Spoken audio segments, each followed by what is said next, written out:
Hallelujah! Bago tayo magpatuloy sa ating pananalangin, tayo muna ay makinig ng salita ng Diyos. Binibigay ko na po ang pagkakataon kay Sir Paul. Hallelujah. Ako naman po, bagong simula ay nais ko din pong magpasalamat sa Panginoon sa kanyang kabutihan sa akin, sa buong family ko, and then itong nakalipas na eleksyon ay talagang nakita yung kabutihan ng Panginoon. Kasi nung gabi pa lang sabi ko ay sana mapunta kami sa presinto na walang masyadong pila. And nung pumunta kami doon, hinanap ko yung presinto namin, napunta kami doon sa presinto ni Ninong Lito. Pagtingin ko ang haba, siguro may mga 30 na nakablinya. Pagtingin ko doon, wala yung pangalan namin.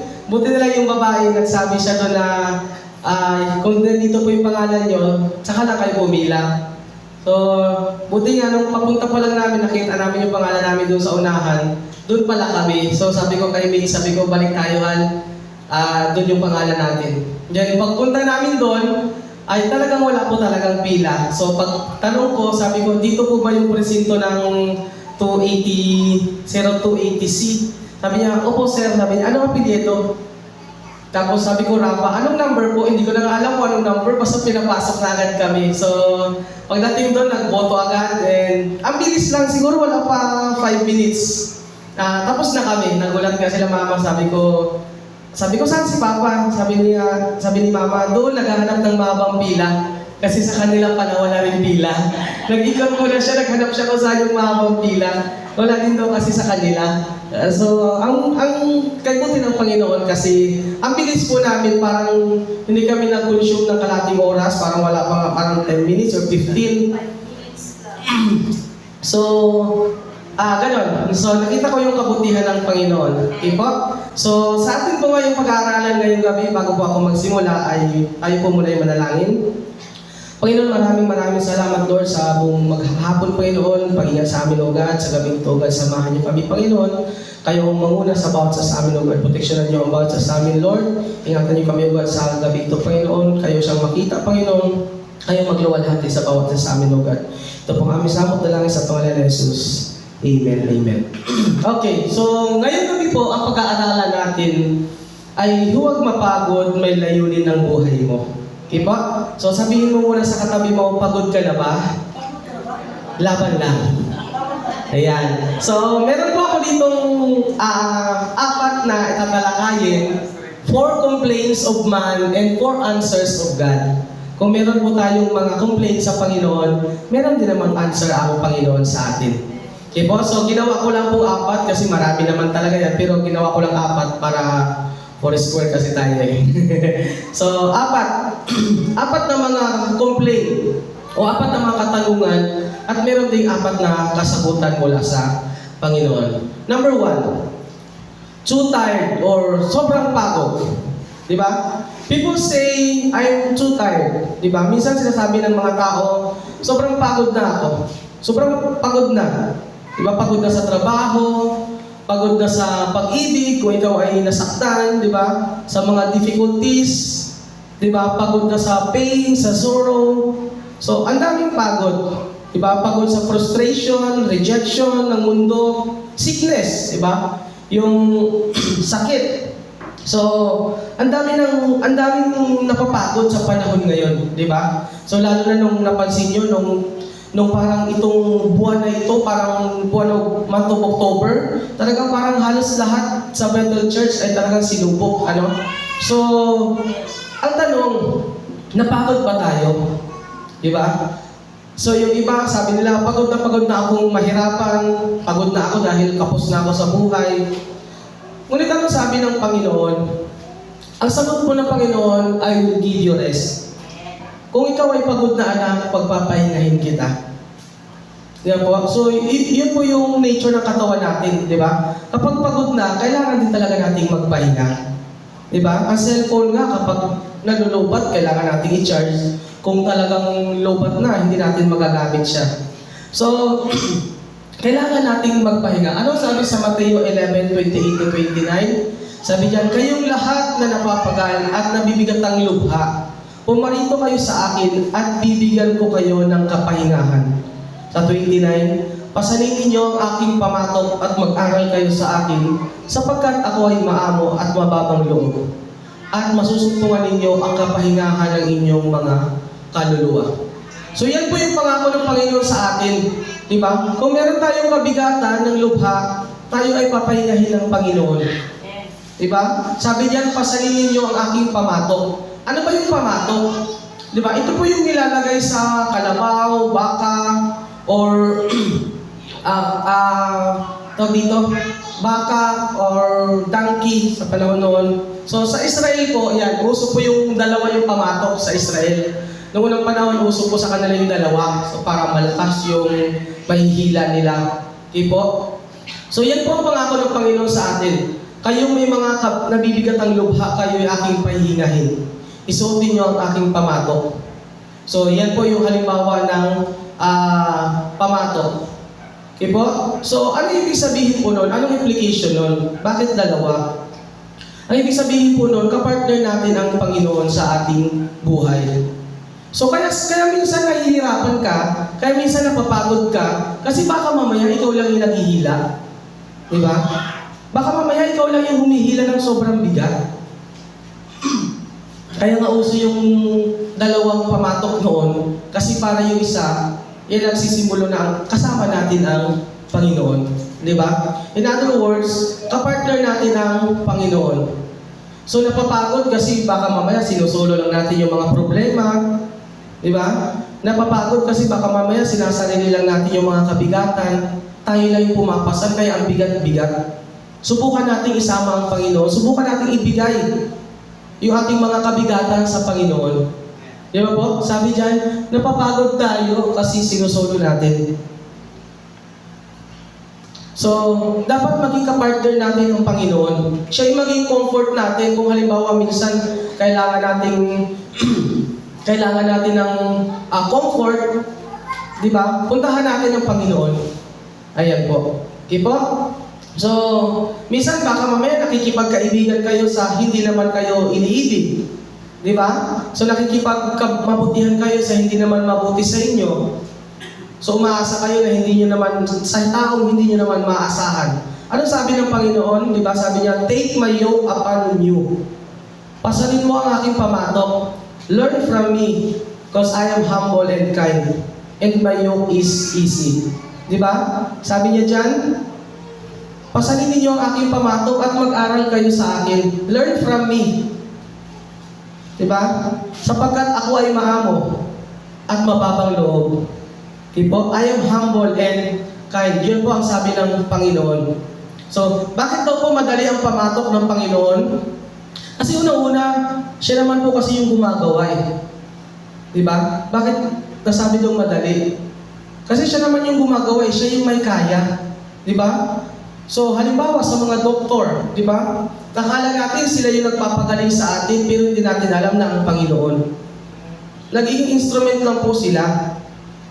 Di ba? So, yung tumutulong sa atin, nagbibigay ng pera, nagbibigay ng donasyon, yan po ay nagiging instrumento lang sila. Kasi pinanganak naman sila, una-una, wala din naman silang katabing pera. Di ba? So, nanggaling din sa Panginoon. So, nagiging instrumento lang. So, bakit sabi doon, my yoke is easy? Ang sabi ng Panginoon, madali ang kanyang pamatok. Kasi siya yung gumagawa kapag kasama natin siya. Okay po? So, siya yung ating katuwang sa mga suliranin, sa mga kabigatan sa ating buhay. Ang Panginoon ang gumagawa ng lahat kapag kasama natin siya. Okay po? Next. So, too tired, ang unang-una, sobrang pagod na. Ang sabi ng Panginoon, I will give you rest. Pangalawa, complain ng tao, tired of serving people. Pagod na sa pagsiserve sa tao. Diba? I'm tired of serving my relatives and friends. Sabi mo, diba? Pagod na ako sa pagsiserve sa tao. Pagod na ako sa pagsiserve sa amo ko. Diba? Hindi ko na kaya ang kanyang attitude. Wala na silang gawin, kundi pagodin ako. Diba? Alam niyo po ang sagot ng Panginoon?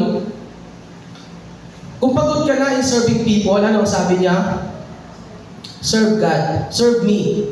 Diba? Sabi ng Panginoon, kung pagod ka na anak sa pagsiserve sa tao, bakit hindi mo subukang ako ang iyong iserve? Diba? Ang Panginoon po ang ating paglingkuran, hindi po yung tao. Okay po, sabi sa Colossus 3:28 to 24, sa 23, ano man ang inyong ginagawa, gawin ninyo ng may buong puso na parang sa Panginoon kayo naglilingkod at hindi sa tao. Sapagkat si Kristo ang Panginoong pinaglilingkuran ninyo at alalahanin ninyo pagkakalooban kayo ng Panginoon ng gantimpalang inilaan para sa inyo. Di ba? Sabi diyan, everything you do, honor it with your heart.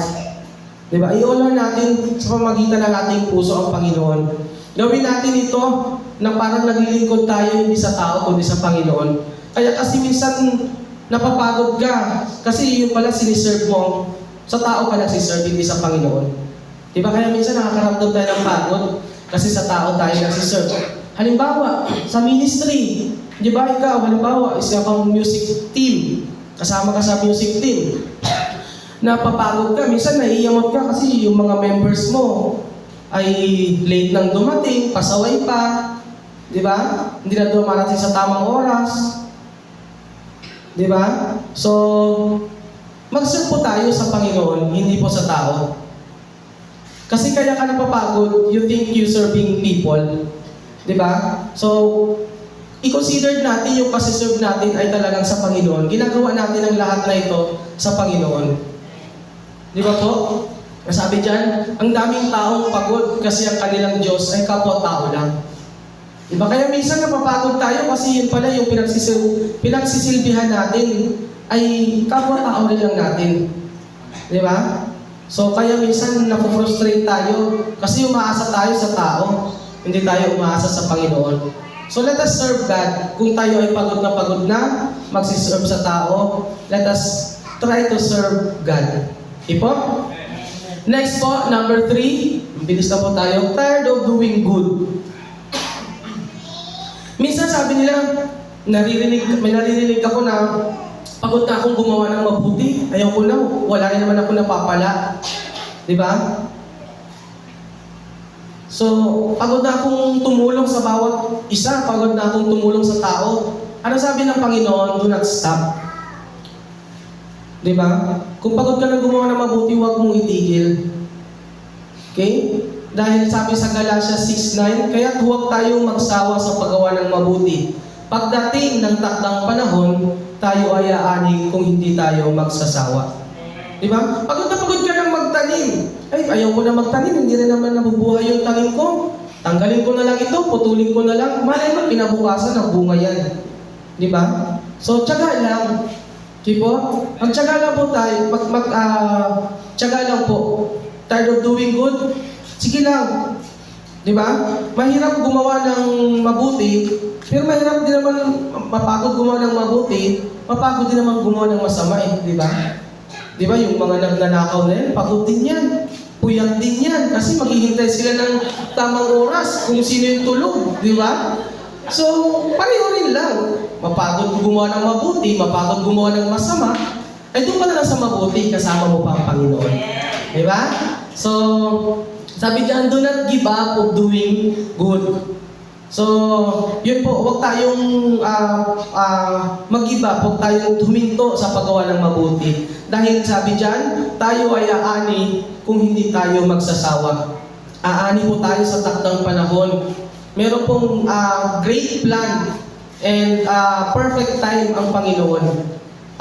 Ano lang po, tiyaga lang po tayo, di ba? Nung una nga, parang minsan na nasabi ko rin sa sarili ko, Panginoon, parang ang pagod na ng ganito kasi kada gawa ko ng kaunti, nagasakit yung tiyan ko. Pero yun pala ay talagang may plano ang Panginoon sa buhay ko. So, pinakita niya yung kanyang kabutihan sa akin. Okay po? Last po, tired to live. Itong minsan madalas kong marinig, nakakapagod ng mabuhay. Ayaw ko na, di ba? Yung iba kapag sobrang daming problema ang iniisip na solusyon ay yan, pagkitil ng buhay, di ba? Pag inom ng maraming gamot para hindi na makagising. Di ba? Pag-drugs. So, yan yung iniisip nila. So, anong sagot ng Panginoon? Life is a gift to be enjoyed. Ang buhay po ay regalo po para i-enjoy natin. Okay po? Yan po ay regalo ng Panginoon. Kaya magpasalamat tayo habang may buhay kasi meron pa tayong pag-asa. Kaya nandito pa tayo sa mundo kasi meron pang purpose ang Panginoon. Diba? Kasi kung wala naman talagang purpose ang Panginoon, isang iglap lang, pwede nang mawala ang tao. So, ibig sabihin, mapalad tayo, magalak tayo na nandito pa tayo nakatayo sa mundo. So, ibig sabihin, may pag-asa pa, may purpose pa ang Panginoon sa atin. Kaya, huwag mong sayangin ang buhay mo dahil hindi matatawaran ang kabutihan ng Panginoon, di ba? Malay mo, di ba, bukas makalawa, yung problema mo ay talagang tinanggal na ng Panginoon. Di ba? Malay mo, bukas makalawa, yung paghihirap mo, pinalitan ng Panginoon ang kayamanan. Di ba? Nakuha mo na yung hinihintay mo. Yung transaksyon mo ay, kumbaga, talagang nagkaroon na ng katuparan. So, habang may buhay po tayo, huwag tayong mapagod. Huwag mawala ng pag-asa. I-enjoy po natin. Okay po?